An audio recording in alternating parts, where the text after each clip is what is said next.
അപ്പോൾ A I ഒക്കെ വരുന്നതിന് മുന്നേ തന്നെ 2015 ഇറങ്ങിയ ലുക്ക ചുപ്പി എന്ന് പറഞ്ഞ സിനിമയിൽ ഗായകൻ വിവേകാനന്ദൻ്റെ ശബ്ദം മാറ്റിയിട്ട് ഇപ്പോഴും അത് മുരളി ഗോപിയുടെ പാട്ടായിട്ടാണ് പല വാട്സപ്പ് ഗ്രൂപ്പുകളിലും ഒക്കെ വരുന്നത്.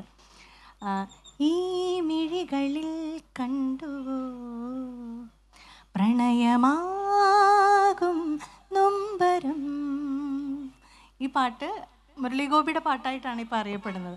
അപ്പോൾ അന്ന് മുതലേ അത് 2015 അത് ഇറങ്ങുന്നത്. അപ്പോൾ അന്ന് മുതലേ ഇങ്ങനെ ടെക്നോളജിക്കലി അപ്ഡേറ്റഡ് ആയിട്ടിരിക്കാൻ വിജയൻ ശ്രമിക്കാറുണ്ടോ? അത് ടെക്നോളജി ഇല്ലാണ്ട് ഇപ്പൊ സംഗീതം നടക്കില്ലാത്ത അവസ്ഥയാണ്. പണ്ട് നമ്മള് അതെങ്ങനെയാണ് ചെയ്തതെന്ന് അല്ല അത് ഇത്രയോ അതല്ല, എത്ര പേര് കേട്ടിട്ടുണ്ടെന്ന് എനിക്കറിയില്ല. അത്രയ്ക്ക് പോപ്പുലർ ആയിട്ടുള്ള ഒരു പാട്ടല്ല. ലുക്ക ചുപ്പി എന്ന് പറയുന്ന ഒരു സിനിമയിലൊരു പാട്ടുണ്ട്, ഈ മിഴികളിൽ കണ്ടു. കേൾക്കാത്തവരൊന്ന് ജസ്റ്റ് സമയം കിട്ടുമ്പോൾ കേൾക്കുക. എന്താ വെച്ചാൽ മുരളി ഗോപിയാണ് അത് ഗിറ്റാർ വായിച്ച് പാടുന്നതായിട്ട് അഭിനയിക്കുന്നത്. അപ്പോൾ അതൊരു റിയലിസ്റ്റിക് പ്ലോട്ടിലുള്ളൊരു മൂവിയാണ്. അത് പ്ലേ ബാക്ക് ചെയ്യുന്ന ഒരു ഫീൽഡ് വരരുതെന്ന് ഡയറക്ടറിനുണ്ടായിരുന്നു. മുരളി ഗോപി അത്യാവശ്യം പാടുകയും ചെയ്യും. പക്ഷേ മുരളിക്ക് ആ സമയത്ത് കുറച്ച് തിരക്ക്, എന്തോ പേഴ്സണലായിട്ടുള്ളൊരു കാര്യം വന്നിട്ട് ആ സമയത്ത് പാടാൻ പറ്റാത്തൊരു അവസ്ഥയായിരുന്നു. ആൻഡ് ഇത് പെട്ടെന്ന് മിക്സ് ചെയ്യാൻ റസൂലാണ് മിക്സ് ചെയ്യുന്നത്. അപ്പോൾ പെട്ടെന്ന് ഈ പാട്ടും കൂടെ മിക്സ് ചെയ്യാനുള്ളൂ. ഞാൻ പല ഓപ്ഷൻസും പാടി ഒരു പ്ലേ ബാക്ക്, നമ്മളൊരു പിന്നണി പാട്ടെന്ന് പറയുന്ന രീതിയിൽ നമ്മളെന്താ ഒരു പാട്ടുകാരനെ വിളിച്ച് പാടിക്കും, അയക്കും, അങ്ങനെയല്ലേ. പക്ഷെ അവർക്ക് ഇത് മുരളിയുടെ ശബ്ദം തന്നെ വേണം, കാരണം ഒരു ഗിറ്റാറും ഇദ്ദേഹവും മാത്രമേ ഉള്ളൂ.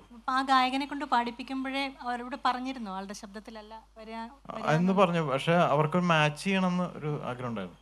അപ്പം ഞാനിങ്ങനെ ആലോചിക്കുകയാണ്, എനിക്ക് ഇത്തരം കാര്യങ്ങൾ വളരെ ഇൻട്രസ്റ്റഡ് ആയിട്ടുള്ളൊരു കാര്യമാണ്. സൗണ്ട് സിമിലാരിറ്റി, അതുപോലെ നമ്മുടെ ഫേഷ്യൽ ഒരു ഇതുണ്ടല്ലോ സിമിലാരിറ്റി, അവരുടെ സ്വഭാവത്തിൻ്റെ അനാലിസിസ്, ഫോണറ്റിക്സ്, അല്ലെങ്കിൽ അങ്ങനെ വളരെ സൂക്ഷ്മമായിട്ട് ഇങ്ങനെ വാച്ച് ചെയ്യാനൊക്കെ ഇഷ്ടമാണ്. സൗണ്ടിൻ്റെ പ്രൊഡക്ഷൻ, അത് അതിൻ്റെ മാച്ച് ചെയ്യുന്നത്, ഇത് എവിടെയാണ്, ഇത് എവിടെയോ കേട്ടിട്ടുണ്ടല്ലോ ഈ സൗണ്ട്, എവിടെയോ കേട്ടിട്ടുണ്ട്. ഇങ്ങനൊരു പരിപാടി ഞാൻ എൻ്റെ തലയിലിട്ട് ഇങ്ങനെ വർക്ക് ചെയ്യും. അപ്പോൾ ഈ മുരളി ഗോപിയുടെ ഒച്ച ഇങ്ങനെ കേട്ട് കഴിഞ്ഞിട്ട് ഈ ടോൺ എവിടെയാണെന്ന് ഇങ്ങനെ തലയിലിട്ട് ഇങ്ങനെ ഇത് ചെയ്യാണ്. അപ്പോൾ വിവേകാനന്ദൻ എന്ന് പറയുന്ന നിങ്ങൾ പലരും കേട്ടിട്ടുണ്ട്, വയലിൻ വായിക്കുന്ന വയലിൻ ഒക്കെ വായിക്കുന്ന നല്ലൊരു സിംഗറും മ്യൂസീഷ്യനുമാണ്. വിവേകാനന്ദൻ്റെ ഒച്ച എവിടെയോ എൻ്റെ തലയിൽ ഇങ്ങനെ വന്നിട്ട് പാടി.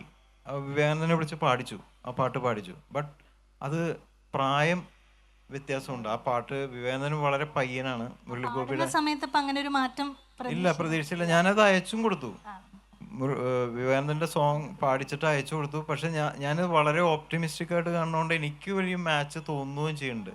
അപ്പോൾ ഞാൻ അവർക്ക് അയച്ചു കൊടുത്തപ്പോൾ അവർ പറഞ്ഞു കുഴപ്പമില്ല, പക്ഷെ ഇതല്ല എന്ന് പറഞ്ഞു. അപ്പോൾ ഞാനിങ്ങനെ പെട്ടെന്ന് ഒരു ദിവസം കൂടി തരൂ എന്ന് പറഞ്ഞിട്ട് ഞാൻ പിന്നെയും പോയിരുന്നിട്ട്, അപ്പോൾ നമ്മൾ പലർക്കും സോഫ്റ്റ്വെയർ ഒക്കെ അറിയുന്നവർക്കുണ്ടാവും, നമ്മൾ ഫോർമെന്റ് എന്ന് പറയുന്നൊരു കാര്യമുണ്ട്. ഫോർമെന്റ് ടോണിൻ്റെ പിച്ച് കറക്ഷൻ പോലെ മറ്റൊരു കാര്യമാണ്. അത് നമ്മുടെ ടോണൽ ടെക്സ്ചർ. ചുരുക്കി പറഞ്ഞാൽ ഒരു പയ്യൻ വയസ്സാകുമ്പോൾ ഒരു ടോണൽ ഡിഫറൻസ് ഉണ്ടാവുമല്ലോ അല്ലേ. ഒരു 20 വയസ്സിലുള്ള ഒരു വോയിസ് ആയിരിക്കില്ല, വോയിസ് അത് തന്നെ ആയിരിക്കും. പക്ഷേ 50 വയസ്സാകുമ്പോൾ പ്രായം കൂടുമ്പോൾ ഉണ്ടാകുന്ന ഒരു കട്ടി, കുറച്ച് ബേസ് ഇതുണ്ടാവും.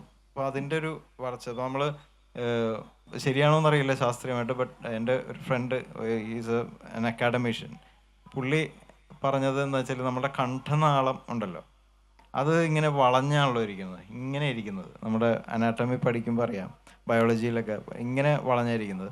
ഈ വളവ് ചിലരുടെ കൂടുതലുണ്ടാവും. ഈ വളവ് നമ്മൾ സാക്സോഫോൺ പോലെ ഇങ്ങനെ വളഞ്ഞിരിക്കുമല്ലോ. ചില സാക്സോഫോൺ പ്ലെയിൻ ആയിരിക്കും, ചിലത് ഇതായിരിക്കും. ഇപ്പോൾ ടെനർ സാക്സ് ഉണ്ട്, ഓൾട്ടോ സാക്സ് ഉണ്ട്, ബാരിറ്റോൺ ഉണ്ട്. അങ്ങനെ പല സാക്സിൻ്റെ അളവുകൾ വ്യത്യാസം ഉണ്ടാവും. ബേസിൽ വായിക്കുന്ന പോലെ ബാരിറ്റോൺ പോലെയുള്ള സാക്സ് ആണെങ്കിൽ അതിൻ്റെ നമുക്ക് കണ്ടിട്ടുണ്ടാവില്ല, ഇങ്ങനെ ഇപ്പോൾ സിനിമയിലൊക്കെ ഇങ്ങനെ ആടി വായിക്കുന്നത് കണ്ടിട്ടുണ്ടാവില്ല. അപ്പം അതുപോലെയുള്ള അതാണ് നമ്മുടെ കണ്ഠനാളത്തിൻ്റെ ഷേപ്പ്. അപ്പോൾ ഈ കണ്ഠനാളത്തിൻ്റെ ലെങ്ത്ത് വലുതാവും തോറും ബേസ് കൂടിക്കൊണ്ടിരിക്കും, ചെറുതാവും തോറും ഈ ബേസ് കുറഞ്ഞിരിക്കും. അപ്പം നമ്മൾ യേശുദാസിൻ്റെ അത്രയും ബേസ് ഇല്ല എന്നൊക്കെ പറഞ്ഞ് പലരെയും നമ്മൾ ചീത്ത പറഞ്ഞിട്ടുണ്ടല്ലോ.